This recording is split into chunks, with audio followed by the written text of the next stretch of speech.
Кушса Адиханова Адиан. Остыхан Гульша Ковачи Дешсы Яралива Фирузамова. Я книга Шанталь. Адиханова Адиан. Сама буду начинать.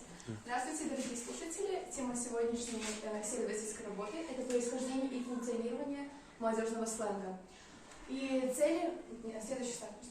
Целью нашего научного проекта является определение функционирования, во-первых, сленга, затем происхождение и актуализация сленга, а также доказать и показать то, что сленг не является только матершинные слова и что-то плохое. Нет.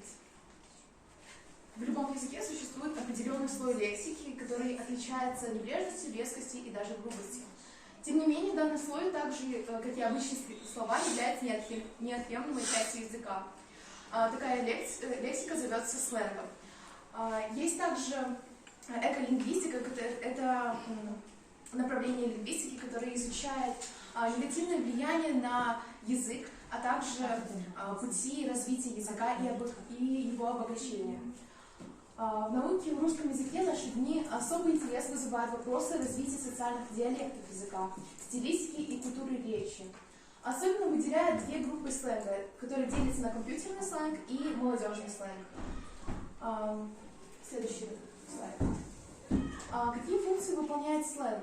Во-первых, функцию идентификации, это, используя сленг, молодые люди имеют представление о том, к какой социальной группе они относятся или хотят себя относить. Это означает то, что сленг бывает разных типов. Например, сленг, который используется программистами, сленг, который используется людьми определенного возраста с определенными интересами, о которых я буду говорить дальше. Во-вторых, эмоционально-экспрессивную функцию. Используя сленг, люди выражают свои эмоции. В-третьих, оценочную функцию. Общаясь, при этом используя жаргон, вы можете выразить свое отношение к собеседнику или оценке ситуации, что также связано с экспрессивной частью сленга. Но также, безусловно, как и любые изменения в привычках или речи людей, положительно повлиял на социум. Я хочу здесь добавить то, что... Я хочу добавить и рассказать про позитивные влияния сленга на общество, на людей. Во-первых, это идентификация молодежи.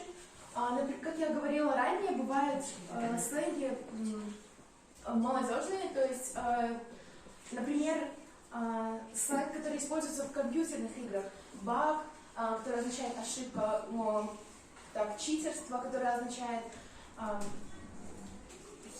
шулерство и так далее, которые понимают именно определенный слой людей, и тем самым человек может идентифицировать себя с этой группой, с этим обществом.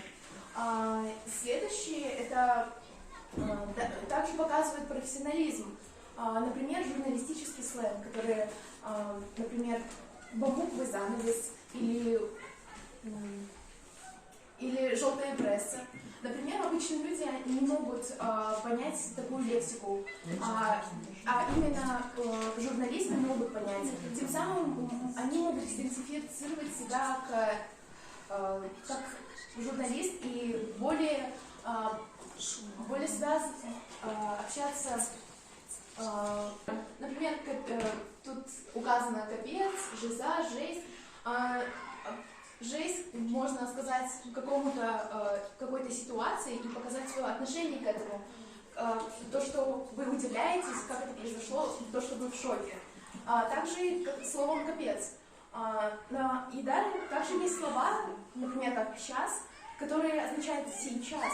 Но многие люди, употребляя именно этот сленг, могут забыть, что существует слово «сейчас» и как оно правильно пишется. Также есть очень много, позитивно, как я и сказала, идентифицировать. То есть я могу употребить какое-то слово, которое используется в моей сфере именно. Например, я айтишник, я использую какие-то слова, баг, ковид и еще что-то. А другие не могут понять это. Но когда кто-то начинает использовать эти слова, я могу сразу заметить, что это айтишник и найти своего человека. То есть создать свое комьюнити. Дальше. Дальше я хочу сказать, что главная цель является урегулирование этого сленга, что нужно фильтровать, что губит язык, а что наоборот может развить и сделать современный наш язык. Вот. Дальше. Последний. В результате работы я пришла к выводу о том, что культура языка всегда будет развиваться и будет вноситься множество изменений. Что я хотела сказать, что сленг это не только жаргонные и матершинные слова, но бывают и разные аспекты. Все, спасибо за внимание.